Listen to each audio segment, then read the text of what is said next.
गुरुदेव भगवान का। और ये जन्म साखी से गुरु जी हमारे को ये जो है वो प्रमाण दिखा रहे हैं, जन्म साखी से, भाई बाला वाली जन्म साखी, जिसमें नानक जी अपने दो शिष्य बाला और मर्दाना को लेकर प्रहलाद के लोक में गए। अब भाई और बहनों, आपको ये वीडियो मैंने पहले भी दिखाया था, लेकिन भाई और बहनों, एक ही वीडियो में कई चीजें होती हैं, कई चीजें, और समय आने पर ही वो नई नई चीजें निकल के आती हैं। तो आज हम एक और नई चीज देखेंगे इसमें, जो ये साबित करेगा कि रियल कबीर वर्तमान में सतगुरु रामपाल जी हैं। और 1997 में कोई कबीर दाढ़ी मूंछ वाला सतलोक से नहीं आया, ना सतगुरु रामपाल जी को बादलों में उड़ाया, ना आकाश में उड़ाया। ये तो काल का षड्यंत्र था। तो ये सुनिएगा आप लोग ध्यान से, जिसमें गुरुदेव भगवान समझा रहे हैं कि एक बार नानक जी अपने दो शिष्यों बाला और मर्दाना को लेकर भगत प्रहलाद के लोक में गए। और देखना फिर बीच बीच में दास विशेषण करता रहेगा और बिल्कुल क्लियर समझ में आएगा। ये सारे संकेत छुपा रखे भगवान ने, समय आने पर उजागर करवाते हैं आप और हमारे दृढ़ विश्वास के लिए। कि नानक साहिब जी के साथ मर्दाना जी एक बार प्रहलाद जी के लोक में चले गए। ये देखिएगा, ये वही प्राण संगली है गुरु नानक देव जी की। ये जन्म साखी है भाई बाला वाली, ये आपको पहले भी दिखाई थी। अब इसके आपको दिखाते हैं 272 पृष्ठ पे, ध्यान से सुनना। प्रहलाद भगत नाल गोष्ठी 272 पृष्ठ पे। तो प्रहलाद भगत की जब नानक साहिब जी मर्दाना और बाला वहां पहुंचे प्रहलाद भगत के लोक में, तो प्रहलाद भगत की नानक तपाजी तैनू कलयुग विच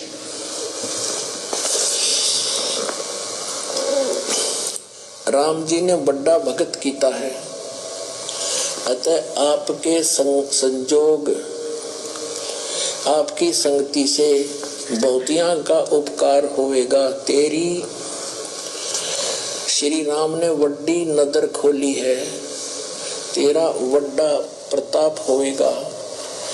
इस कलयुग विच अगे कबीर भगत ऐथे आया है। अब देखो, बिना ज्ञान के भगवान को तो भगत कह रहा प्रहलाद जी। क्या कह रहे हैं गुरुदेव कि बिना ज्ञान के भगवान को तो भगत कह रहा है प्रहलाद, कि यहां पर कबीर भगत ने, कि मेरे लोक में कबीर भगत आया है। बताओ, कबीर जी को तो भगत मानता था भगत प्रहलाद भी, तो कहां से उसका मोक्ष हुआ होगा। इसलिए गुरु जी कहते हैं स्वर्ग में बैठा है, 84 में जाएगा, फिर 84 में भगत प्रहलाद है, 84 में। ये तत्व ज्ञान गुरुदेव ने आप और हमें दिया है। कबीर भगत इथे आया है, यहाँ पर आया है, अति जा आपको कर्ता ने आंदा है, यहाँ भेजा है। वहां मर्दान ने आंदा है। ता मर्दान ने पूछिया प्रहलाद भगत नु पूछिया, हे भगत जी तुसी भी वड्डे भगत हो, अते तुम्हारे पीछे भी राम जी ने वड्डा चरित्र चलत दिखाया है, एक बहुत बड़ा यानी नरसिंह रूप धारण किया था। तेरी राम जी ने वड्डी नजर खोली है। भगत जी ऐथे होर कोई भी पहुंचिया है कि कबीर अते नानक तपा जी ही पहुंचिया है। ता प्रहलाद भगत मर्दाना ने कहा कि प्रहलाद जी, तेरे लोक में कबीर और नानक जी के अलावा कोई और भी पहुंचा है क्या? क्योंकि हर कोई नहीं जा सकता भगत प्रहलाद के लोक में। परमात्मा ने उसकी व्यवस्था कर रखी है, कबीर देव भगवान ने, काल ने नहीं कर रखी। क्योंकि भगत प्रहलाद परमात्मा की आत्मा थी युगों युगों की, और परमात्मा ने उसके लिए वो लोक रिजर्व रखा है, रचा है। काल को भी नहीं पता भगत प्रहलाद का लोक और ये ध्रुव का लोक ये। तो और कौन जाएगा फिर वहां?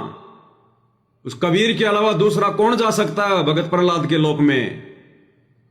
आपको आगे ये भी समझ में आएगा कि नानक जी भी खुद कबीर जी थे, दूसरा नहीं जा सकता। उस लोक के बारे में तो किसी को पता ही नहीं। जैसे 21 ब्रह्मांड में एक मिनी सतलोक है, काल को भी नहीं पता, और कबीर जी के अलावा कोई दूसरा नहीं जा सकता। तो भगत प्रहलाद का लोक भी कबीर भगवान सतगुरु रामपाल जी ने रचा। ध्रुवपुरी कबीर भगवान सतगुरु रामपाल जी ने रची हुई है। काल को तो पता भी नहीं है। वो तो अपने 7 दीप, 9 खंड, 3 लोक, 14 भवन, बस इन्हीं को जानता है। तो जिसने रचा उसके लोक में दूसरा कौन चला जाएगा? तो मर्दाने ने क्या कहा कि आपके लोक में कबीर जी और नानक जी के अलावा भी कोई और आया है क्या? अब भाई और बहनों, सबसे पहले यह कंसेप्ट क्लियर करना पड़ेगा कि नानक जी के रूप में खुद कबीर जी ही थे जो बाला और मर्दाना को लेकर वहां गए थे। बाला और मर्दाना को लेकर आपको एक छोटा सा वीडियो दिखाएंगे, इससे आपके समझ में आएगा। यह वीडियो है गुरुदेव भगवान का, छोटा सा है, 47 सेकंड का। क्योंकि मालिक संकेत की भाषा बोलेंगे भाई और बहनों, सांकेतिक भाषा। शब्द सैन सतगुरु की पहचान है, पावे अटल सुहाग रे। जो अपने गुरुदेव के सत्संगों में छुपे हुए संकेतों को पहचानने योग्य हो जाएगा, वही असल में गुरु को परमात्मा मानेगा और वही भक्ति सफल करके सतलोक जा पाएगा, नहीं तो नहीं जा सकते। ये नियम है परमात्मा का। शब्द सैन सतगुरु की पिछाणी, पाया अटल सुहाग रे। अब गुरुदेव भगवान इसमें क्लियर कर रहे हैं 47 सेकंड में। क्योंकि नानक जी को परमात्मा जब काशी में आए हुए थे, जुलाहे का काम करते थे, तो परमात्मा नानक जी से मिले और बेई नदी पर सुल्तानपुर में। और नानक जी को काफी कुछ समझाया, नहीं माने। फिर परमात्मा काफी दिन उनसे नहीं मिले, 5-6 महीने। नानक जी के अंदर वो तड़प पैदा हुई कि मुझे वो बाबा फिर से मिले, मुझे वो ज्ञान सुनाए। फिर 6 महीने बाद कबीर भगवान फिर से गए उसी बेई नदी पर, जब सुबह सुबह नानक जी नहाने के लिए आ रहे थे। और उस समय कबीर जी केवल अकेले नानक जी को दिखाई दे रहे थे और किसी को दिखाई नहीं दे रहे थे। और लोग सोच रहे थे, भाई कबीर जी किससे बात, ये नानक जी अकेले अकेले में किससे बात कर रहे हैं, कोई दिखाई नहीं दे रहा। तो लोगों ने सोचा कि भगत आदमी है, भगत ऐसे अपने आप में बात करता है, हमें क्या लेना देना। कर रहे थे वो कबीर जी से बातचीत। और नानक जी ने सोचा है तो सबको दिखाई दे रहे होंगे, लेकिन दिखाई केवल नानक जी को दे रहे थे। और उसके बाद नानक जी ने परमात्मा की छोटी सी एक परीक्षा ली कि मुझे आप इस दरिया में ढूंढ के दिखा दो, तब मैं मान जाऊंगा। तो नानक जी में थोड़ी बहुत कोई पूर्व जन्म की कोई सिद्धि थी। उन्होंने बेई नदी में छलांग लगाई। लोगों ने सोचा कि नहाने के लिए छलांग लगाई है। नानक जी ने एक मछली का रूप धारण कर लिया। अब कबीर परमात्मा तो मालिक है, उन्होंने पकड़ के उस मछली को और परमात्मा उल्टी धारा में ले गए, उल्टी धारा में। और बना के नानक जी परमात्मा ने 3 किलोमीटर आगे, जिधर से पानी बहता हुआ आ रहा था, उल्टी धारा में परमात्मा 3 किलोमीटर ले गए पहले। और वहां जाकर नानक जी बना के उनको बैठा दिया। अब नानक जी बिल्कुल ढीले हो गए कि हाँ जी बिल्कुल मैं सरेंडर हूं, अब आप जैसा कहोगे मैं वैसा करूंगा, जैसा आप कहोगे वैसा। थोड़ी सी माफी चाहूंगा भाई और बहनों, मुझे कहानी पूरी तरह से याद नहीं है, नानक जी मछली बने थे या खाली उन्होंने जो है वो छलांग लगाई थी, तो मुझे ये पूरा एक कंफर्म नहीं है। लेकिन परमात्मा फिर उसको पानी के अंदर ही ले गए। 3 किलोमीटर पहले जिधर से पानी आ रहा था, वहां जाके नानक जी को एकांत में बैठा दिया। और नानक जी ने कहा कि ठीक है जी, मैंने मान लिया, अब आप जैसा कहोगे मैं वैसा करूंगा। और कहा जी मुझे एक बार आपका वो सचखंड दिखा दो, ताकि पक्का हो जाए, मुझे विश्वास हो जाए। तो मालिक ने तो करना ही था ये खेल। अगर भगवान ये खेल ना करता तो आज पूरा सिख समाज नास्तिक हो जाता, पूरा सिख समाज नास्तिक। तो परमात्मा ने नानक जी को प्रथम नाम दिया और उनकी आत्मा को निकाल कर सतलोक ले गए और सतलोक में सब कुछ दिखाया घुमाया, जैसा भी गुरुदेव बताते हैं। और 3 दिन तक, और 3 दिन के बाद जब वापस आए तो भाई और बहनों, वो नानक जी के शरीर में जो आत्मा थी वो नानक जी की नहीं थी। और ना परमात्मा किसी का शरीर काम में लेता, वो तो 1 सेकंड में गायब कर दे, 1 सेकंड में दूसरा बना दे, पता नहीं चले किसी को। नानक परमात्मा की अच्छी आत्मा थी। नानक जी को परमात्मा ने फिर मिनी सतलोक में बैठा दिया कि भैया जब वो कलयुग की बिजली पीढ़ी का समय आएगा ना, उस समय तेरे को नीचे भेजूंगा, उस समय तेरे को जन्म दूंगा। तो नानक जी को परमात्मा ने कहां बैठा दिया? मिनी सतलोक में। और नानक जी के रूप में उस दिन के बाद से कबीर परमात्मा खुद ही लीला करने लगे, खुद ही। और ये छोटा सा सत्संग अब आपको दिखाएंगे भाई और बहनों, जिसमें गुरुदेव क्या कह रहे हैं। कहते हैं साध मिले साढ़ा साधी हम दी। जब ये भक्त वापस आ जाते हैं खुशी होती है, और भी छट जा दिलगिरी रे। जब ये जाते हैं तो मुझे मायूसी छा जाती है, और यही चिंता बनी रहती है, भगवान रक्षा करना तेरे बच्चों की।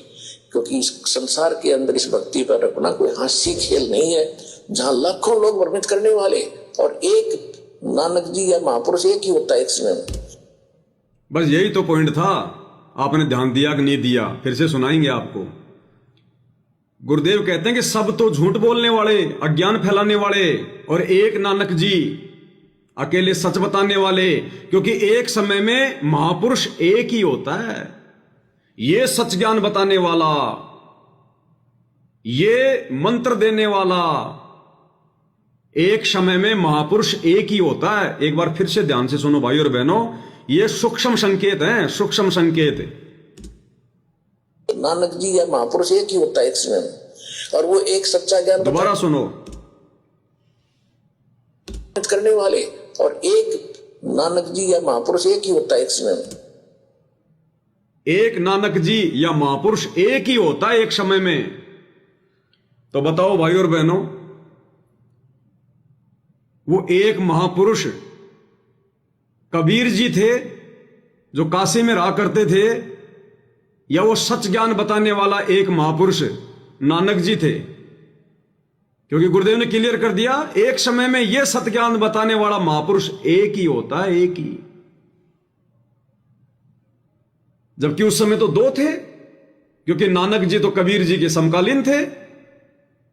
उधर तो कबीर जी काशी में बैठकर सत्य ज्ञान दे रहे थे और वो ही मंत्र दे रहे थे, और इधर नानक जी पंजाब में सत्य ज्ञान दे रहे और वो ही मंत्र दे रहे। तो एक समय में गुरुदेव कह रहे हैं एक ही महापुरुष होता है, एक ही, जो इन मंत्रों को दान करता है, एक ही।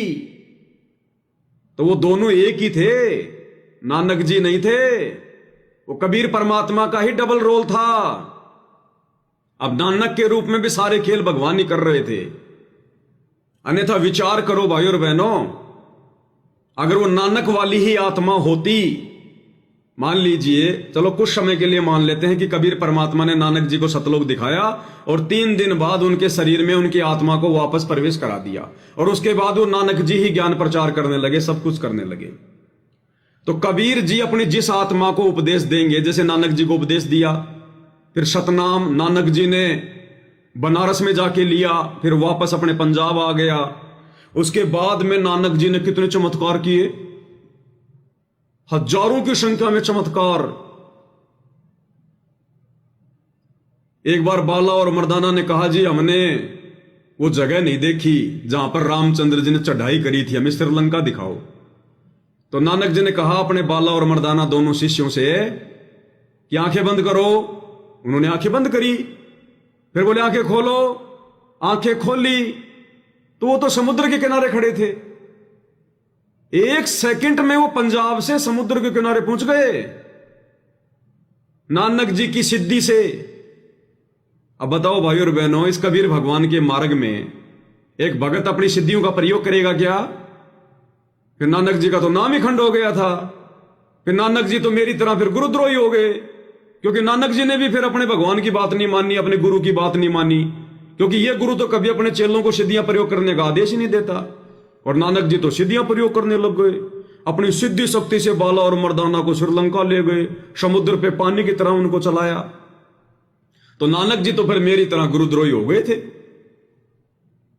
और दूसरा, भगत प्रहलाद के लोक में बाला और मर्दाना को कौन लेके गया अपनी सिद्धि शक्ति का प्रयोग करके? नानक जी। तो बताओ फिर नानक जी, एक जीव कैसे चला जाएगा भगत प्रहलाद के लोक में? किसी को पता ही नहीं है, कबीर जी के अलावा पता ही नहीं है कि किस ब्रह्मांड में भगत प्रहलाद का लोक कहां है। तो नानक जी कैसे चले जाएंगे? तो नानक जी के रूप में कौन लीला कर रहा था? स्वयं कबीर जी। और इतिहास गवाह है, सन 1507 में नानक जी ने नाम उपदेश देना शुरू कर दिया था। अरे वो तो भगत थे, भगत कभी नाम उपदेश थोड़ी देता है। उस समय को डीवीडी थोड़ी थी जो आज की तरह लोग डीवीडी से नाम दीक्षा दे रहे होंगे। नानक जी अपने मुंह से नाम दीक्षा दे रहे थे, और कबीर जी के अलावा इन मंत्रों को कौन दे देगा अपने मुंह से? तो सन 1507 में नानक जी ने सुल्तानपुर से नाम उपदेश देना शुरू कर दिया था, कबीर जी के रहते सहते। क्योंकि कबीर जी मगर से लीला करके गए थे सन 1518 में, और 1507 में ही नानक जी ने उपदेश देना शुरू कर दिया था। तो बताओ, उधर गुरु जी कह रहे हैं कि एक समय में एक ही महापुरुष होता है। अब बताओ, इधर तो नानक जी नाम दे रहे हैं, उधर कबीर जी नाम दे रहे हैं, तो गुरु जी झूठ थोड़ी बोल रहे हैं। फिर दो महापुरुष हो गए। तो एक समय में एक ही महापुरुष होता है। तो नानक जी के रूप में वो लीला कौन कर रहे थे? कबीर जी। तो अब समझ में आएगा वो तीसरा जो आएगा। भगत प्रहलाद ने कहा ना कि एक और आएगा, और वो कौन होगा? वो नानक जी और कबीर जी जैसा ही होगा। तो नानक जी कौन थे? कबीर जी। और प्रहलाद ने क्या कहा कि वो नानक जी जैसा ही होगा। तो भाई कबीर जी जैसा तो कबीर ही होता है, दूसरा कोई नहीं होता। अब आपको ध्यान से सुनाएंगे दोबारा से भाई और बहनों, जहां से हमने छोड़ा था इस सत्संग को, वहीं से आपको फिर से सुनाएंगे गुरुदेव भगवान क्या कह रहे हैं। ध्यान से सुनिएगा, अब समझ में आएंगी ये बातें आपको कि धरती पर 8 सितंबर 1951 से ही कबीर भगवान, ओरिजिनल कबीर, संत रामपाल जी के रूप में प्रकट हैं। दिखाया है, एक बहुत बड़ा यानी नरसिंह रूप धारण किया था। तेरी राम जी ने वड्डी नजर खोली है।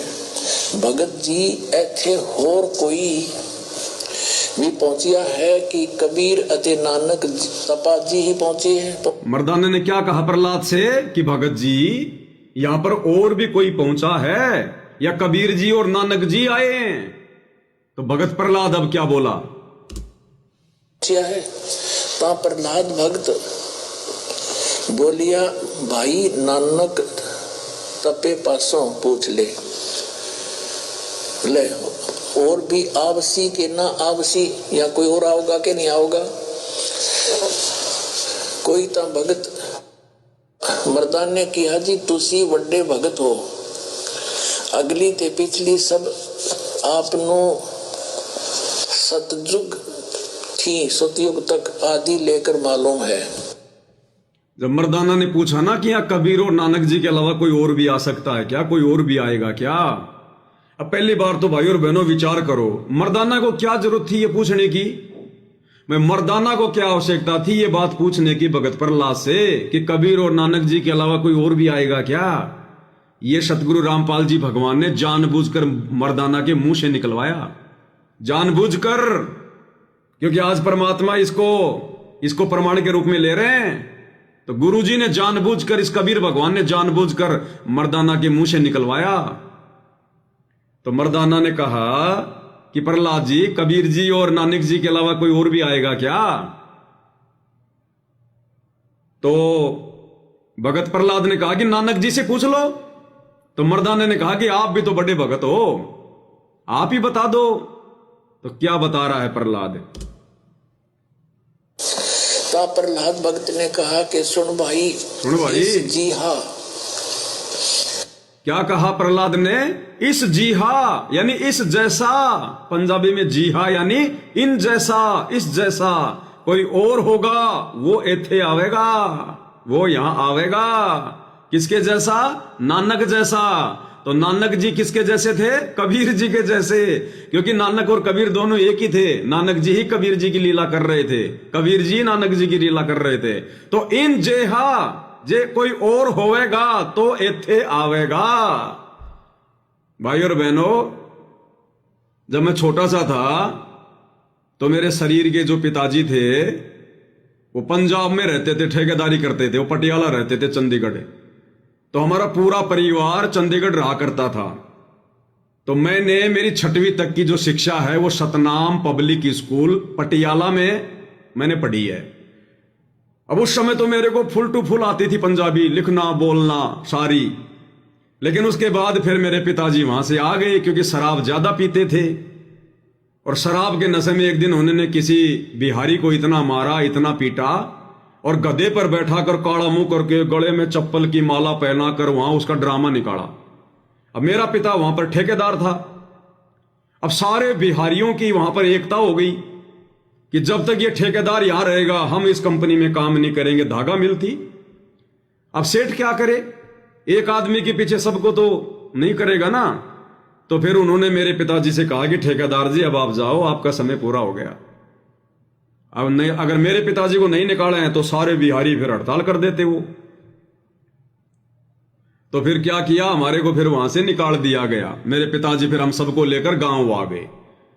तो 6वीं तक मैं पटियाला में पढ़ा हुआ हूं, सतनाम पब्लिक स्कूल, जो अनाज मंडी है ना पटियाला में, अनाज मंडी, उसके पीछे की साइड में जो गली जा रही है सीधी, उसमें Satnam public school left hand पे मैं उसमें पढ़ा हुआ हूं, इसलिए मेरे को थोड़ी बहुत पंजाबी हल्की फुल्की आती है।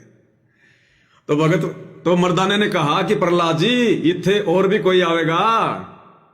तो भगत प्रहलाद ने कहा जे कोई नानक जेहा होवेगा तो इत्थे आवेगा, और दे आने का काम नहीं, और किसी आने का यहां काम नहीं है। ध्यान से सुनो क्या कह रहा भाई और बहनों। मर्दान ने किया जी तुसी वड्डे भगत हो, अगली ते पिछली सब आपनो सतयुग थी सतयुग तक आदि लेकर मालूम है।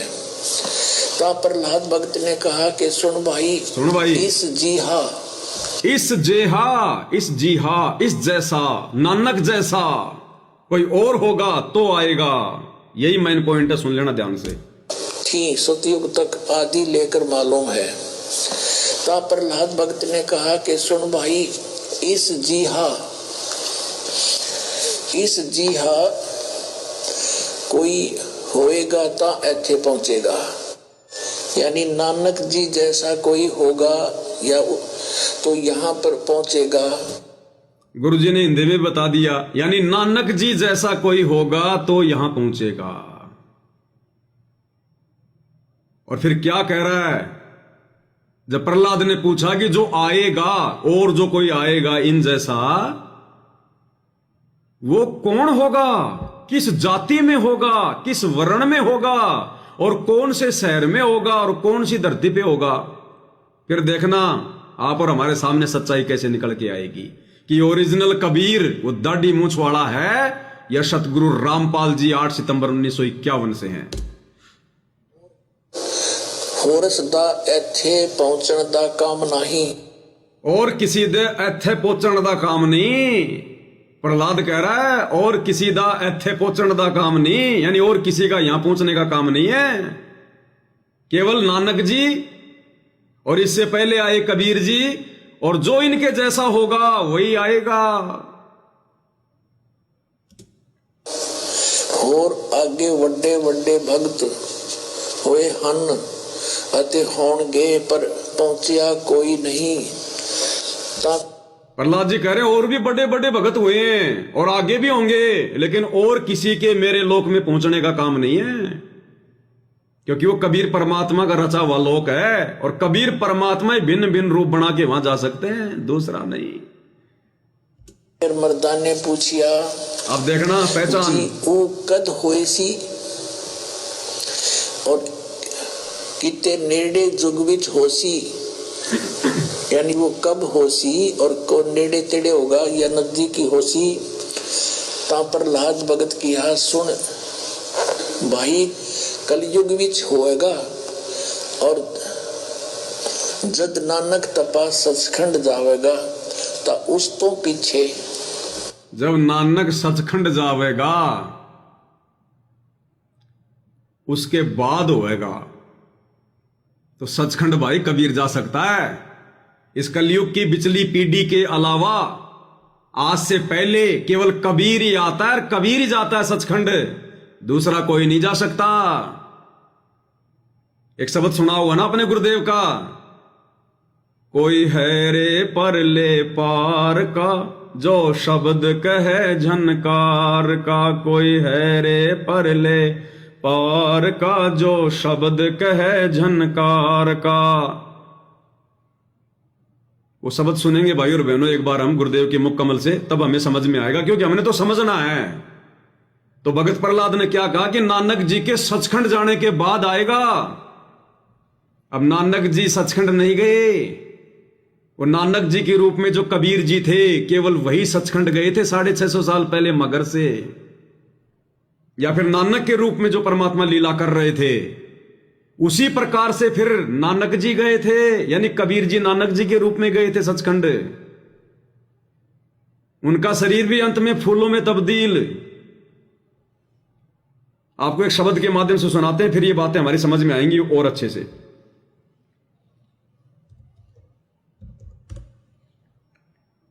ध्यान से सुनिएगा।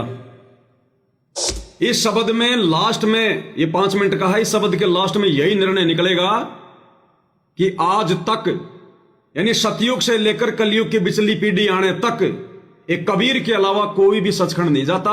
तो नानक जी कैसे चला जाएगा सचखंड? ध्यान से सुनिएगा। कोई है रे परले पार का, परले पार इस अंड पिंड ब्रह्मांड से पार सतलोक में, अंड और पिंड के पार स्वदेश हमारा है। कबीर परमात्मा कहते हैं करने नो दीदार महल में प्यारा है। कौन से महल में? उस सतलोक वाले महल में, इस महल में नहीं है वो। अब क्या बताते हैं गरीबदास साहिब जी, कहते हैं कोई है रे परले पार का, है कोई सतलोक तक जिसका ज्ञान हो, जिसको और भेद कहे झनकार का, धन धुन धुन धुन धुन धुन हो रही है, कहते कोई भेद कहे उस धुन का, उस झनकार का जो सतलोक में बज रही है। तुम्हारी ये नकली आवाजें इस परमंड में पिंड में सुन रही है। कोई है रे परले पार का जो भेद कहे झनकार का, कोई है रे परले पार का जो भेद कहे झनकार का। अब क्या बताते हैं? वारही गोरख वारही दत्त वारही ध्रुव प्रहलाद अर्थ। वार ही माने उरले ही, उरली तरफ, परली तरफ नहीं, वार उरले लो है काल के लोक में, this side not that side. वारही गोरख वारही दत्त वारही ध्रुव प्रहलाद अर्थ, वारही सुखदेव वारही व्यास वारही पाराशर प्रकाश। अपनात्मा कितनी गहरी बात कही है। वारही दुर्वा सादरवेश वारही नारद सारद शेष, वारही भरथरी गोपी चंद वारही सनक सनंदन बंद, वारही ब्रह्मा वारही इंद्र वारही शेष कला गोविंद। यो 1000 बुझागा भगवान, ये काल भी वार ही है। 1000 कला का भगवान काल ये भी वार ही है, इधर ही है। सतलोक नहीं जा सकता, सतलोक नहीं पहुंचा। वहां से आने के बाद जब काल ही नहीं पहुंचा तो काल के अंडर में 21 ब्रह्मांड में जितने भी साधु संत भगत हैं ये कहां से पहुंच जाएंगे? पहुंचने का समय तो कलयुग की बिचली पीढ़ी है। और बाला और मर्दाना की बातें ये कब की हो रही हैं? उस समय की कि नानक जी के सतलोक जाने के बाद। तो नानक जी तो आज से 550 साल पहले गए थे, तो उस समय वो कैसे चले गए वो सचखंड? क्योंकि सचखंड तो अब जाएंगे आत्मा उस कबीर के अलावा, कबीर के अलावा आत्माएं तो अब जाएंगे सचखंड।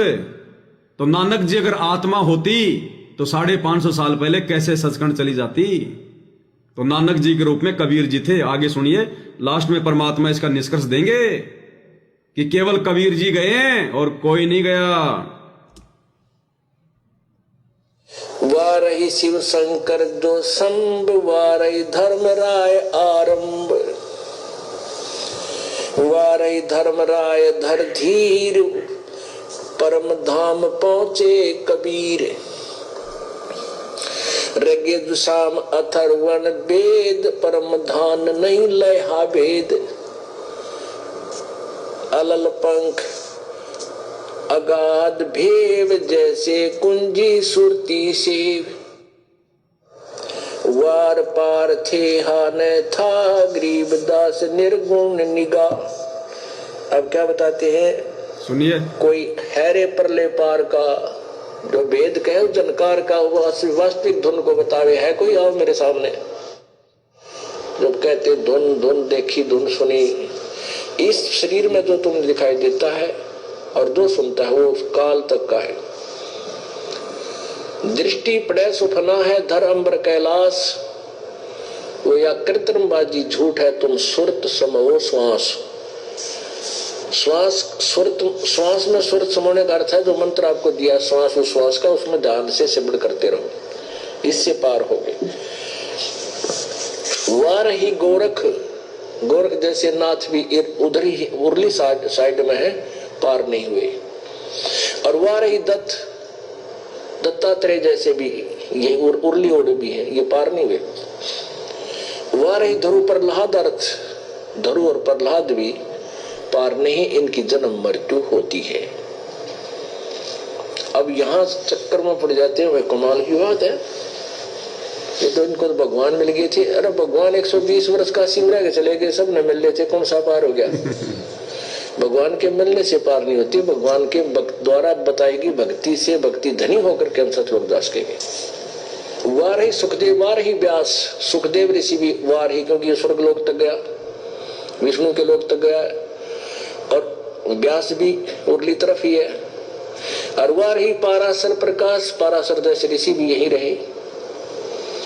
वार ही दुर्वासा दरवेश, वार ही नारद सारद शेष, ये नारद जैसे भी शारदा, शारद माने शारदा, शारदा कौन है, ये ब्रह्मा जी की पुत्री सरस्वती। वार ही भर्तृ गोपी चंद, वार ही सनक सनंदन बंद, ये गोपी चंद भर्तृ जैसे भी जन्म मृत्यु के अंदर ही है, पार नहीं हुए। वार ही ब्रह्मा, वार ही इंद्र, वार ही सेंस कला गोविंद, ये थारे 1000 बुझागे भगवान तक भी यहीं पर ब्रह्मा विष्णु महेश जैसे भी जन्म मृत्यु के अंदर ही है। फिर कौन पार हुआ अभी तक। वार ही धर्म राय धर धीर, और परम धाम पहुंचे कबीर, क्योंकि परमात्मा आए थे, उन्होंने जाकर के दिखाया, फिर वापस आए। अब यहाँ हमने ये समझना है कि ये ऐसा क्यों हुआ। परम धाम पहुंचे कबीर। सतयुग त्रेता द्वापर और कलयुग की बिचली पीढ़ी तक केवल कबीर परमात्मा ही सतलोक से आते हैं और वापस जाते हैं, सचखंड से आते हैं और वापस जाते हैं, और कोई नहीं जाता। तो नानक जी के रूप में सचखंड जाने वाले कबीर जी ही थे। ये अनंत कोटि कलाओं का स्वामी है। अब हमें ये बातें आगे और अच्छे से समझ में आएंगी। अब हम वापस वही आते हैं अपने पॉइंट पे, भाई मर्दाना वाली साखी पे आते हैं हम। अब समझ में आएगी भाई और बहनों। युग विच होसी आगे वड्डे वड्डे भगत होए हन, अते होणगे पर पहुंचिया कोई नहीं। ता फिर मर्दा ने पूछिया, जी वो कद होए सी। वो कब होगा जो आपके लोक में आएगा, जो आप कह रहे हो कि कबीर जी और नानक जी जैसा होगा, वो कब होगा। तो भगत प्रहलाद कह रहा है कि नानक जी के सचखंड जाने के बाद। और किते नेड़े जुग विच होसी, यानी वो कब होसी और कौन नेड़े तेड़े होगा या नजदीकी होसी। ता प्रहलाद भगत की सुन भाई, कलयुग विच होएगा और जद नानक तपा सचखंड जावेगा ता उस तो पीछे ये लिखा 100 वर्ष वरे, यहाँ लिखना, और यहाँ बोला था उसने सैकड़ों वर्ष, यहां बोला था उसने सैकड़ों वर्ष बाद। अब ये बातें कौन बता सकता भाई? अरे इतने विश्वास के साथ में ये बातें कौन कह सकता है कि इसमें गलत लिखा हुआ है? और उसने क्या बोला था? ये कब की बातें हैं? नानक जी के समय की बातें। और कहां पे हो रही थी वार्तालाप? भगत प्रहलाद के लोक में। कोई सुन भी नहीं रहा था यहां का, कोई वीडियो रिकॉर्डिंग का, कोई ऑडियो रिकॉर्डिंग का सिस्टम भी नहीं था। और गुरुजी क्या कह रहे हैं? उसने क्या बोला था? इस पुस्तक में गलत लिख दिया कि 100 वर्ष बाद। 100 वर्ष बाद नहीं, नानक जी के सचखंड जाने के सैकड़ों वर्ष बाद। तो कौन महापुरुष कह सकता है ये बात कि उसने क्या बोला था? ध्यान से सुनो भाई और बहनों, ये दुनिया के समझ में नहीं आएंगी ये बातें। ये तत्व ज्ञान गुरुदेव ने दुनिया को नहीं दिया, आप और हमें दिया है, हमें समझाने के लिए। बस हमने समझना है। दुनिया को छोड़ दो, दुनिया का भी सौभाग्य नहीं है। अभी 84 में चक्कर काटना है दुनिया ने। तो क्या कह रहे मालिक कि क्या बोला था उस समय? क्या वार्ता हो रही थी मां भगत प्रहलाद और मर्दाना की? गुरुजी बता रहे हैं सैकड़ों वर्ष के बाद। यहाँ इन्होंने वहां फिर 100 लिखना था, इसमें से एक परमात्मा मात जी ऊ कद होए सी और किते नेड़े जुग विच होसी, यानी वो कब होसी और कौन नेड़े तेड़े होगा या नजदीकी होसी। ता प्रहलाद भगत की हा सुन भाई, कलयुग विच होएगा और जद नानक तपा सचखंड जावेगा ता उस तो पीछे ये लिखा 100 वर्ष वरे, यहाँ लिखना, और यहाँ बोला था उसने सैकड़ों वर्ष, बोला था उसने सैकड़ों वर्ष। तो कौन बोलेगा ये बातें भाई और बहनों? सचखंड जावेगा ता उस तो पीछे ये लिखा 100 वर्ष वरे, यहाँ लिखना, और यहाँ बोला था उसने सैकड़ों वर्ष के बाद। यहाँ इन्होंने वहां फिर 100 लिखना था, इसमें से एक परमात्मा मात्रा होती 100 हो जाता। यहाँ पर 100 वर्ष, ये 100 वर्ष लिख दिया इन्होंने। उसी 100 वरे होसी अते एन्हा तेहा ते बगैर होर कोई ना आवसी, यानी इन तीनों के बगैर यहां और कोई नहीं आ सकता। तीनों के बिना यहाँ पर कोई नहीं आ सकता। तो तीनों महापुरुष कौन हुए? कबीर जी ही, यानी कबीर जी तो कबीर जी थे ही, और नानक जी जो गए थे बाला और मर्दाना को लेकर, वो भी कबीर जी थे। भूमिका नानक जी की कर रहे थे। और अब तीसरा जो जाएगा, और जाएगा भाई और बहनों, ये चमत्कार होंगे आने वाले समय में। ये फालतू में नहीं दिखा रहे गुरुजी। प्रहलाद कह रहा कि एक और आएगा जो इनके जैसा होगा, और वो महापुरुष कौन है अब आगे समझ में आ जाएगा। सतगुरु रामपाल जी। तो सतगुरु रामपाल जी भगत प्रहलाद के लोक में जाएंगे, और जैसे नानक जी अपने 2 शिष्यों को लेकर गए बाला और मर्दाना को, ऐसे ही गुरुदेव भगवान अपने भक्तों को लेकर जाएंगे भगत प्रहलाद के लोक में। ये उदाहरण पेश करके जाएंगे कि ये कबीर ही है। और उन भक्तों के सामने वो प्रहलाद पैरों में पड़कर दंडत करेगा। परमात्मा उसको वही रूप दिखाएंगे जो नरसिंह वाला रूप। तब उसको यकीन हो जाएगा ये तो मेरा वही भगवान आ गया। और हम भक्तों को फिर दृढ़ विश्वास हो जाएगा, और जिन जिन भक्तों को परमात्मा लेकर जाएंगे ये तो साक्षात धरती पर कबीर भगवान ही है। इस परमात्मा सतगुरु रामपाल जी के लिए भगत प्रहलाद के लोक में जाना कोई बड़ी बात थोड़ी है। ये परमात्मा तो दिन में कोई 100 बार सतलोक जाता है और वापस आता है। भगत प्रहलाद का लोक तो ये रहा, कौन सा दूर है। ये मालिक तो पता नहीं कितनी बार सतलोक जाता है, दिन में कितनी बार आता है। एक रूप में जेल में बैठ के लीला कर रहे हैं, एक रूप में शतलोक में बैठे हैं, एक रूप में न जाने किस किस ब्रह्मांड में लीला कर रहे हैं, ज्ञान दे रहे हैं, नाम दे रहे हैं, सत्संग कर रहे हैं। एक रूप में हम सब सत्सेवक भाई बहनों के घरों पर बैठे हैं, रोजाना भोग लेने आ रहे हैं। आरती के समय आता है भगवान, हमारे घट में विराजमान है, ये तो अनंत कोटि कलाओं का स्वामी है। लेकिन हम कलयुग की पिछली पीढ़ी वालों को परमात्मा दृढ़ करेगा, विश्वास दिलाएगा। जो प्रहलाद का परमात्मा ने प्रमाण दिखाया ना जन्म साखी से कि और आएगा जो इनके जैसा होगा। तो उनके जैसा कौन होगा? भाई कबीर के जैसा तो कबीर ही हो सकता है, कोई दूसरा थोड़ी हो सकता है। क्योंकि नानक जी के रूप में खुद कबीर जी थे और कबीर जी खुद हैं कबीर जी।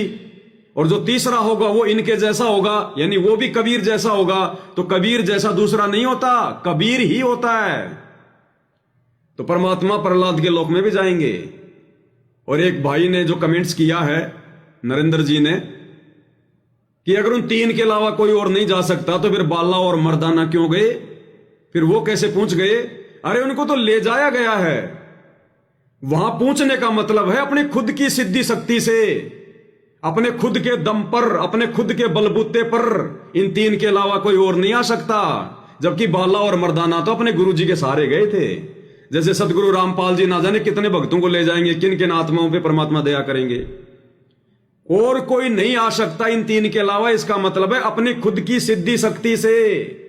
बाला और मर्दाना अपनी शक्ति से नहीं गए, उन पे तो मेहर करी थी परमात्मा ने, नानक जी के रूप में, कबीर जी ने, सतगुरु रामपाल जी ने, विश्वास दिलाने के लिए। क्योंकि बाद में फिर ये सारी घटनाएं गुरु गोविंद, उनको नानक जी ने फिर किसको बनाया था अपना उत्तराधिकारी? गुरु कौन थे? गुरु भाई लैना थे ना, भाई लैना। बाद में जाके नाम क्या पड़ा था उनका? गुरु गोविंद सिंह पड़ा था या क्या पड़ा था? फिर बाद में जाके उन्होंने तो लिखा था ये सारा सब कुछ। तो बाला और मर्दाना ने फिर ये लिखवाना भी तो था गुरु गोविंद सिंह जी के माध्यम से, भाई लैना के माध्यम से। ये प्रमाण भी तो लिखवाने थे। क्योंकि ये जो बाले वाली जो जन्म साखी है, ये नानक जी के रूप में कबीर परमात्मा के सतलोक जाने के बाद में लिखी गई है। और उनको लिखनी नहीं आती थी, तो उन्होंने फिर भाई लैना से लिखवाई थी। ये भाई बाला और मर्दाना बोला करते थे कि हम कहां कहां गए उनके साथ में, कहां कहां उन्होंने चमत्कार किए, कैसी कैसी घटनाएं हुई। ये दोनों उन घटनाओं को बोला करते थे।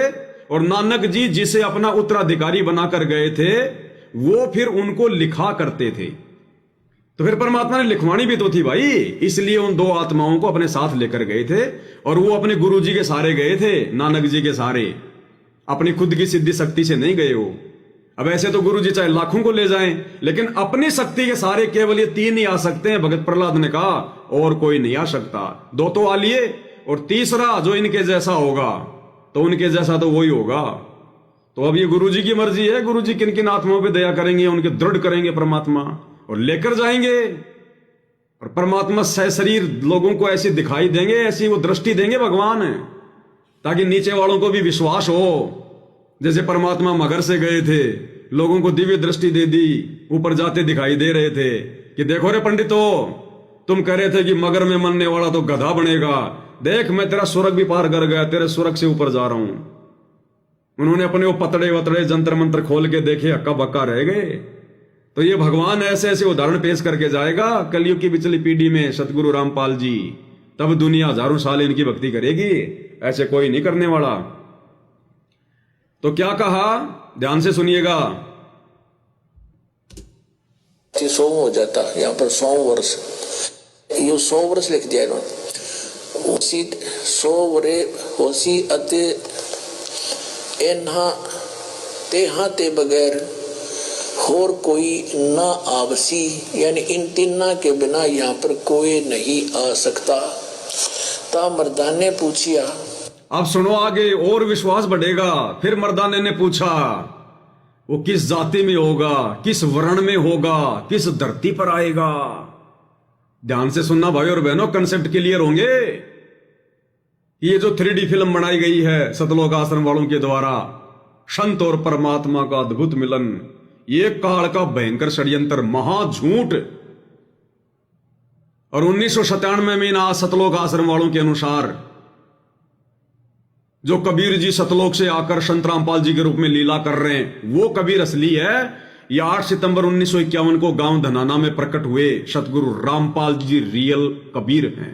ये क्लियर होगा, अब देखना आप जी। 3 केड़े हन ता प्रहलाद भगत की, हा भाई मर्दान ने कहा जी तीन कौन है? प्रहलाद ने कहा कि इन तीनों के अलावा कोई नहीं आ सकता यहां और। तो मर्दाने ने कहा जी ये तीन कौन है?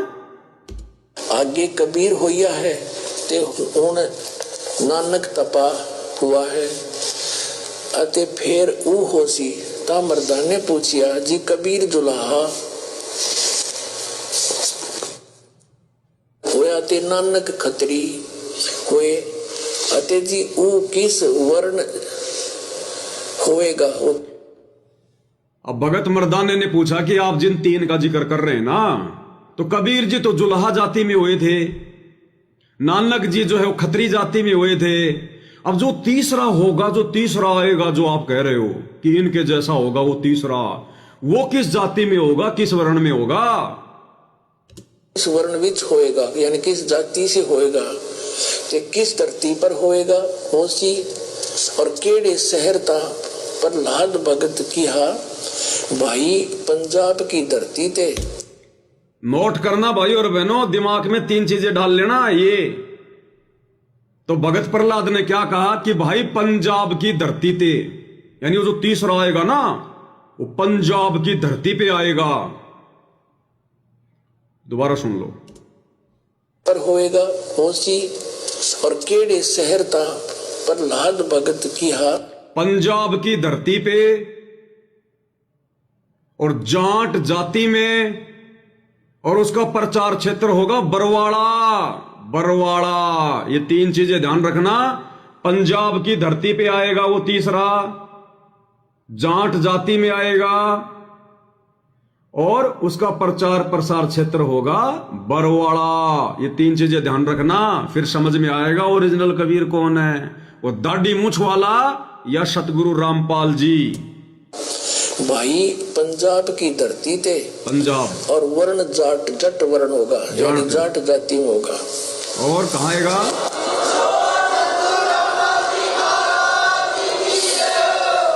और शहर बटाले, यो बरवाले का बटाला लिख दिया ना। गुरुजी कहते हैं बरवाड़े का बटाला लिख दिया इन्होंने। उस समय इनको पता नहीं था कि कहीं कोई बरवाड़ा भी है।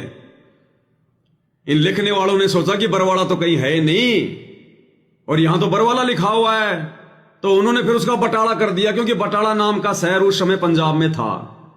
तो लिखने वाले की गलती है ये। अब हकीकत तो वही बताएगा ना जिसने लिखवाया है। तो सतगुरु रामपाल जी बता रहे हकीकत कि यो बटाले का, यो बरवाड़े का बटाला कर दिया, बटाला। ध्यान से सुनो दोबारा।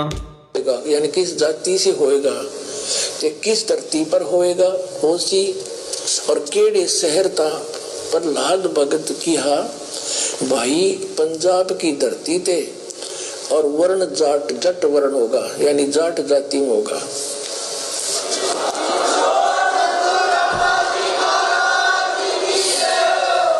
और शहर बटाले, यो बरवाले का बटाला लिख दिया ना, यो था बरवाड़ा, बरवाले में उसी। सतगुरु रामपाल जी भगवान की जय हो। क्या कह रहे हैं गुरुदेव भगवान? कहां उसी बरवाड़े, यो बटाले का यो बरवाड़े का बटाला लिख दिया, बटाला बरवाड़े विच होसी। तो तीन चीजें भाई और बहनों, ये तीन चीजें अब क्लियर कर देंगी। आज का वीडियो ये क्लियर कर देगा। इससे बड़ा सबूत नहीं हो सकता फिर कोई समझदार के लिए। तो बाकी भैंस के आगे कितनी बीन बजाओ, कोई फायदा नहीं। जानबूझ के परमात्मा ने दया बख्शी आप और हमारे ऊपर। उस मर्दाने के मुंह से इस प्रकार के सवाल निकाले और प्रहलाद ने जवाब दिया। नहीं, क्या जरूरत थी उसको पूछने की, और क्या जरूरत थी नानक जी को लेकर जाने की उनको। लेकिन आज आप और हम आत्माओं को दृढ़ विश्वास दिलाने के लिए गुरुदेव भगवान ने दया बख्शी। और क्या पूछा मर्दाने ने कि जी वो कौन से शहर में आएगा वो तीसरा, जो आप कह रहे हो कि जो इनके जैसा होगा वो यहां आएगा। नानक जी के सचखंड जाने के सैकड़ों वर्ष बाद है। तो नानक जी को तो सचखंड गए हुए 500 550 साल हो गए, सैकड़ों वर्ष हो गए। बिल्कुल सही है। और आ गए गुरुदेव, और वो पंजाब की धरती पे होगा। कहां होगा? वो पंजाब की धरती पर आएगा, पंजाब की धरती पर। अब विचार करना भाई और बहनों, पंजाब की धरती पर कौन आया? 8 सितंबर 1951 को सतगुरु रामपाल जी भगवान आए पंजाब की धरती पर। वो डाडी मूंछ वाला कबीर नहीं आया, क्योंकि 8 सितंबर 1951 को जिस समय गुरुदेव भगवान गांव धनाना में प्रकट हुए, उस समय ये हरियाणा प्रांत नहीं बना था, ये पंजाब के अंतर्गत था। ये पंजाब की धरती थी गांव धनाना की। हरियाणा तो 1 नवंबर 1965 या 59 को बताया गुरुदेव ने। आप लोग जो है गूगल पे जाके देख लेना कि हरियाणा प्रांत का कब नाम पड़ा, हरियाणा का जन्म कब हुआ। 1 नवंबर 1959 या 65 को हरियाणा नाम पड़ा है। उससे पहले यह पंजाब का क्षेत्र था। तो इस भविष्यवाणी के अनुसार जो भगत प्रहलाद ने कहा था कि वो जो तीसरा होगा वो पंजाब की धरती पर आएगा, तो कौन आए पंजाब की धरती पर? 8 सितंबर 1951 को सतगुरु रामपाल जी। अरे तुम्हारे वो डाडी मोछ वाले कबीर जी जिनके लिए तुमने फिल्म बनाई है, और तुम ही कह रहे हो कि 1997 में कबीर भगवान सतलोक से आए, संत रामपाल जी को सतलोक भेज दिया और संत रामपाल जी का रूप बना के लीला कर रहे हैं। तो कब आए तुम्हारे कबीर डाडी मूछ वाले? 1997 में। अरे 1997 में जहां आकर वो संत रामपाल जी को मिले, वो पंजाब की धरती नहीं थी, वो तो हरियाणा बन चुका था।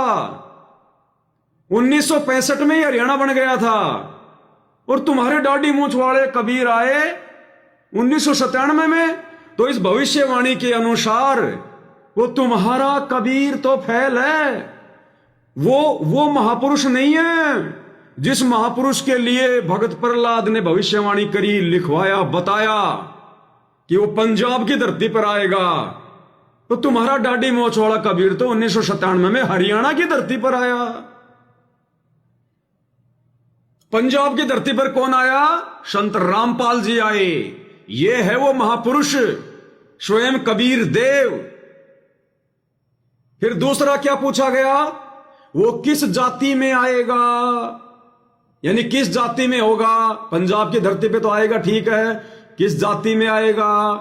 तो भाई वो जट वर्ण में आएगा, जाट जाति में होगा।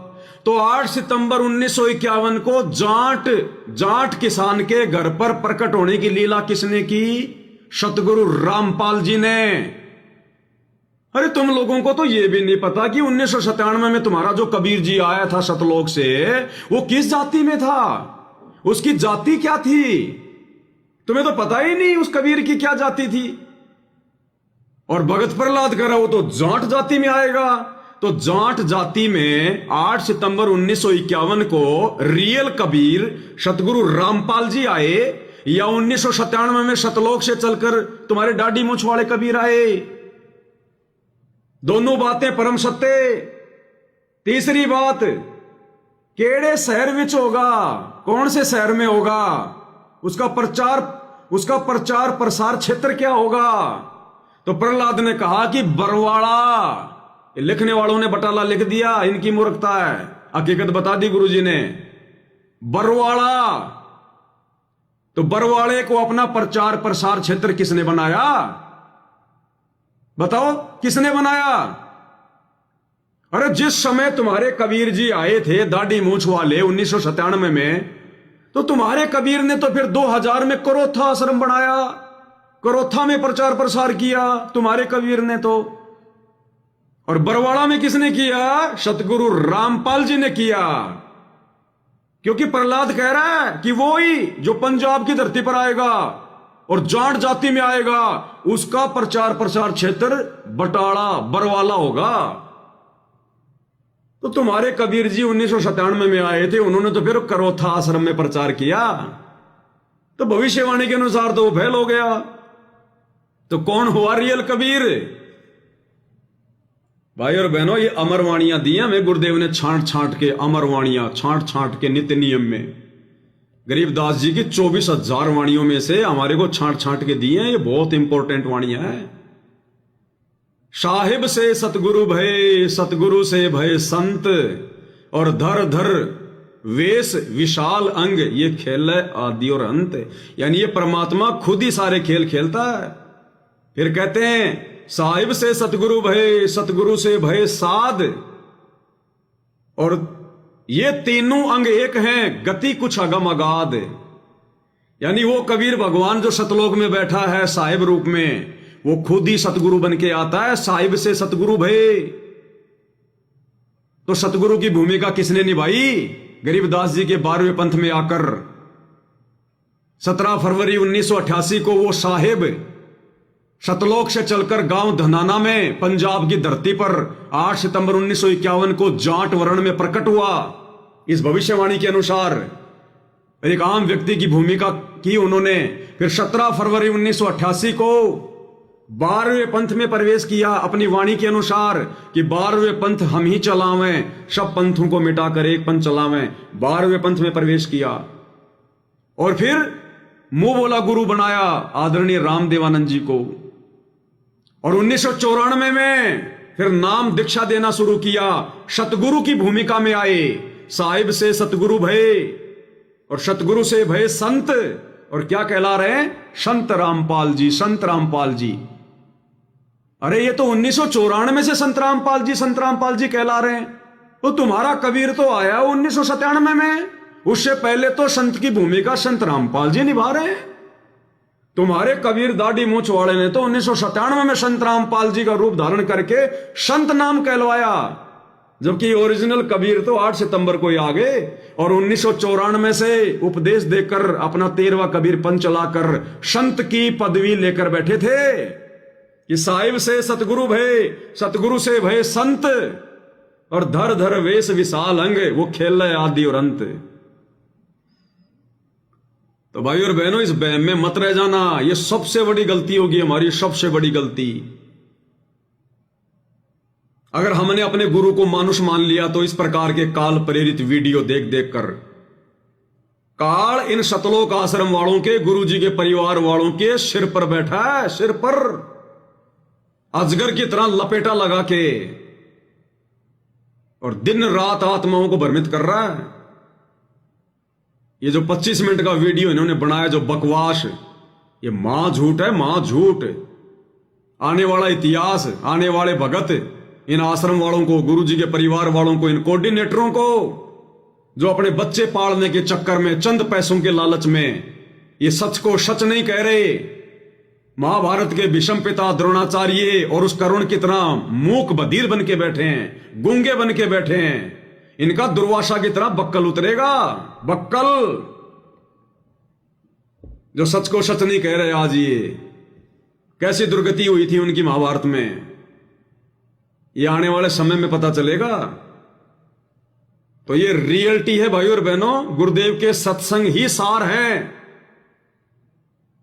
और गुरुदेव ने तो सब कुछ सत्संगों में डाल दिया, आप और हम नहीं समझ पाए उस सार को, उस तत्व को। क्योंकि गुरुदेव भगवान की जिम्मेदारी, गुरुदेव का कार्य इन धर्म शास्त्रों को समझाना था, वेद, गीता, कुरान, पुराण, सदग्रंथ साहिब को। अरे गुरु के सत्संग तो शिष्यों ने समझने पड़ेंगे। गुरुजी अपने खुद के सत्संग नहीं समझाएंगे।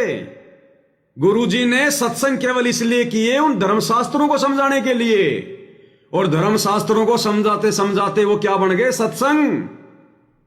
अब अपने द्वारा कहे गए सत्संगों को गुरु नहीं समझाएगा। इसके लिए फिर गुरुजी ने सत्संगतियां रखी हैं, गुरु के सत्संगों को समझने के लिए, समझाने के लिए, उन पर निष्कर्ष निकालने के लिए। इसलिए भाई और बहनों, ये जो सात संगतियां हैं, ये सतगुरु रामपाल जी परमेश्वर जी का यथार्थ 13वां कबीर पंथ है। और मुझ पवनदास समेत आप सभी आत्माओं का बड़ा सौभाग्य, जो गुरुदेव ने हम सबको इस भक्ति मार्ग पर दृढ़ करने के लिए, इसी जन्म में सतलोक की टिकट कंफर्म करने के लिए आप और हमें जोड़ दिया। ये दास अपने आप से भली भांति परिचित है भाई और बहनों। 2 कोड़े का कुत्ता, जीव, सुअर आदमी, सुअर भी मेरे से अच्छा था। मुझे अपनी औकात का भली भांति पता नहीं था, तो परमात्मा ने शरण में लेकर ज्ञान दे के अपनी औकात से परिचित करवा दिया था। उसके बाद गुरुदेव भगवान ने इस दास को खड़ा किया है, ताकि कोई अहंकार, कोई घमंड, कोई मान बढ़ाई, कोई पब्लिसिटी, ये अंदर ना समा जाए, तो ठोक बजा के फिर परमात्मा ने खड़ा किया।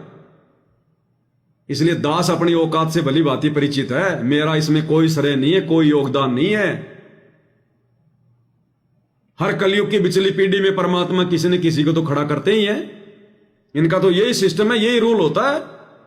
ये डीवीडी परमात्मा असंख्य बार चला चुके हैं जब से ये काल की सृष्टि चली गई है। हर कलयुग की बिचली पीढ़ी में भगवान आता है और यही खेल खेलता है मालिक। ऐसे ही एक आत्मा को लास्ट में जाके साथ संगति के लिए निमित्त बना देता है। अब की बार मेरा नंबर आ गया सौभाग्य से। आप भाई बहन अब की बार पार नहीं हुए तो क्या पता फिर किसी कलयुग की बिचली पीढ़ी में आप भाई बहनों का नंबर आ जाएगा। क्योंकि नंबर उन्हीं का आएगा जिनकी भक्ति उस स्तर तक हो जाती है, जिनकी भक्ति उस स्तर की हो जाती है। परमात्मा उन आत्माओं को धीरे धीरे तैयार करके जो है वो लेके आता है वहां तक, तैयार करके। दास 2 बार पहले वीडियो बना चुका है, जो गुरुदेव ने हिसार जेल से 9 पेज का लेटर भेजा था, भगत ए भगत बी। उसमें गुरुदेव ने यह बिल्कुल ये क्लियर किया है, क्योंकि उस लेटर को हर कोई नहीं समझ सकता। उसमें गुरुदेव ने लिख दिया, और उसका सार यह है कि मैं 2 कोटि का जीव पवनदास और सतगुरु रामपाल जी का छोटा भाई महेंद्र, इस पूरी संगत में केवल हम 2 ही जीव ऐसे हैं जो 84 लाख योनियों से नहीं आ रहे हैं। केवल हम 2 ही ऐसे भगत हैं जो 650 साल पहले नहीं थे। केवल हम 2 ही ऐसे हैं। लेकिन भाई वो चढ़ गया काल के हत्थे, वो बन गया 40 साल वाला भगत, और दास पे परमात्मा ने दया कर दी, मुझे बना दिया 4 साल वाला भगत। तो हम 2 ही आत्मा है भाई और बहनों, जो मनुष्य जन्म लेती हुई नहीं आ रही। हमें परमात्मा ने सुरक्षित रखा हुआ था, सुरक्षित इस समय के लिए दोनों को मौका देना था। मौका भगवान ने उसको भी दिया, और मुझ पवन दास से बहुत अच्छा मौका दिया। अपने घर में परमात्मा ने उसको पैदा किया, अपने भाई के रूप में मालिक ने उसको जन्म दिया। मुझ पवन दास से बहुत अच्छा मौका दिया। बचपन से भगवान की उसने संगति की है, लेकिन उसके कोई माड़े संस्कार, इतनी अच्छी आत्मा होने के बावजूद भी वो काल के हत्थे चढ़ गई, और इस कलयुग की बिचली पीढ़ी में मोक्ष नहीं करवा सकता। इस नीच पर परमात्मा ने दया कर दी और साथ संगति के लिए खड़ा कर दिया। मैं अपने भी शुभ कर्म बना रहा हूं गुरु आशीर्वाद से, और भाई बहन भी गुरुदेव की रजा के पात्र बनते जा रहे हैं साथ संगति से जुड़कर। ये उस 9 पेज के लेटर में संकेत है पूरा का पूरा। वो फिर से आपको पढ़ाएंगे दोबारा से। ये बुद्धि ऐसे ओपन नहीं होती। इसलिए दास हाथ जोड़ के विनती करता है भाई और बहनों कि मुझ पवन दास से राग द्वेष बिल्कुल भी मत करना, जरा भी मन में दोष मत पालना, राग द्वेष मत करना। अगर मेरे वीडियो अच्छे नहीं लगते, साथ संगति अच्छी नहीं लगती है, तो मेरे से रिश्ता तोड़ो और अपनी भक्ति करो, लेकिन द्वेष मत कर लेना। क्योंकि भगवान जिसको खड़ा करता है, उस आत्मा से यदि आपने द्वेष कर लिया, ईर्ष्या कर ली, क्योंकि मैं अपने अंदर बिल्कुल पाक साफ हूं, मेरे अंदर किसी के प्रति कोई द्वेष नहीं है, कोई राग नहीं है। अगर आप लोगों ने अगर कर ली तो और जो है सजा के पात्र बनोगे। इसलिए दास बार बार सबसे हाथ जोड़ के ये विनती करता है, अगर साथ संगति समझ में नहीं आती है तो भाई संतों की निंदा ना करो, आप छोड़ के चले जाओ ना। क्या जरूरत है आपको साथ संगति में जुड़ने की, रहने की। अगर हम गलत हैं तो गलत की तरफ तो आपने ध्यान ही नहीं देना चाहिए। अरे गलत आदमी की तरफ कोई देखता है क्या? ध्यान ही नहीं देना चाहिए। लेकिन जबरदस्ती काल फिर कर्म फुड़वाएगा, विरोध करवा के, वीडियो बनवा के, दुनिया भर की उल्टी सीधी बातें बुलवा के, और होंगी सारी हुआ भाई। तो भाई और बहनों, ये आप भी देख रहे हो पिछले 8-10 साल से भगवान ने किस प्रकार से दास को निमित्त बना रखा है। मैं बार बार कहता हुआ भी अच्छा नहीं लगता हूं, लेकिन बीच बीच में थोड़े संकेत जरूर करने पड़ते हैं। तो भाई और बहनों, ये बहुत बड़ी रजा, बहुत बड़ी मेहर गुरुदेव भगवान की आप और हम सभी के ऊपर। और ये साध संगतियों से ही क्लियर होगा, और साध संगतियों से ही क्लियर होता आ रहा है कि गुरु को परमात्मा केवल वही आत्मा मान सकती है जो साध संगति से जुड़ी रहेंगी। और ये ट्रेनिंग सेंटर है सतलोक के लिए, दूसरा कोई स्थान गुरुदेव ने नहीं छोड़ा। तो भाई और बहनों, सब कुछ क्लियर होता जा रहा है। ये सामान्य से दिखाई देने वाले सत्संग और ये कितने गूढ़ रहस्य युक्त हैं, कैसी अजब गजब बातें, अजब गजब इनमें प्रमाण, हर बार नए नए। ये मालिक की दया से, उनकी प्रेरणा से, उनके द्वारा बख्शीश सद्बुद्धि से संभव है। पवनदास जैसे 2 कोड़ी के नीच इस कुत्ते के बस की बात नहीं है भाई और बहनों, कुत्ते की बस की बात नहीं है। ये मालिक दया करता है तब। सतगुरु मेहर करे तो कागा से हंस बना दे, तो ये तो गुरुदेव की दया है। सतगुरु मेहरबान तो पवन गधा पहलवान, और पहलवान कोई कुश्ती के लिए नहीं, किसी को मारने के लिए नहीं, आप भाई बहनों के सामने एक उदाहरण बनने के लिए कि भक्ति करो तो ऐसे करो, नहीं तो बैठ जाओ अपने घर पे। क्यों अपने गुरुजी को भी दुखी कर रहे हो? फिर विश्वास करो तो इतना करो, नहीं तो बैठ जाओ अपने घर पे। क्यों फिर गुरुजी को दुखी कर रहे हो? तो ये भाई और बहनों आने वाले समय में उदाहरण भी बनेंगे।